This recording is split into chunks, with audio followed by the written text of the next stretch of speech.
एक महिला को गुस्सा बहुत आता था और वो अपने गुस्से की वजह से बड़ी परेशान थी और घर पर उसके गुस्से की वजह से हर रोज कला कलेश रहती थी, लड़ाई झगड़े होते थे। कभी अपने पति के साथ, कभी अपनी सासू माँ के साथ, ननद के साथ, बच्चों को लेकर लड़ाई झगड़े हर रोज होते ही रहते थे। एक दिन उसके घर एक साधु महाराज आए और वो साधु महाराज को भिक्षा देती हुई उन्हें कहती है कि साधु महाराज, मुझे गुस्सा बहुत आता है, मैं क्या करूं?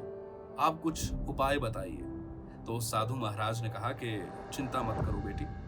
उन्होंने अपने झोले में से एक शीशी निकाली और उस महिला को दे दी और कहा कि जब भी तुम्हें गुस्सा आए ना, तो ये 2 बूंदें अपने मुंह में डाल लेना और याद रखना कि इन 2 बूंदों को अपने मुंह में डालने के बाद कुछ भी तुमने बोलना नहीं है और 2 घंटे तक चुप रहना है। उसने वैसा ही किया और धीरे-धीरे उसके घर पर कला कलेश कम होने लगे। उसकी लड़ाई झगड़े कम होने लगे।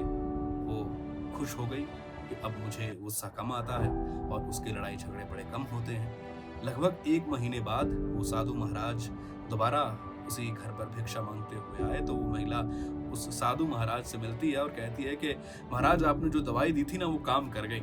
अब मुझे गुस्सा बहुत कम आता है। साधु महाराज मुस्कुराते हुए बोले कि बेटी, मैंने जो तुम्हें वो शीशी दी थी ना, वो कोई दवा नहीं थी, वो महज पानी था। बस मैंने तुम्हें जो दूसरी बात कही थी कि तुमने चुप रहना है, वो थी दवा। अगर आप भी ये चुप रहने वाली दवा खाएंगे, अपनाएंगे, तो आप भी गुस्से से निजात पा सकते हैं। और ये दवाई किसी दाम में नहीं आती, ये बिल्कुल फ्री है। बस जब भी गुस्सा आए तो आप शांत रहें, चुप रहें, तो आपकी जिंदगी भी हसीन हो जाएगी। अपना कर देखिएगा।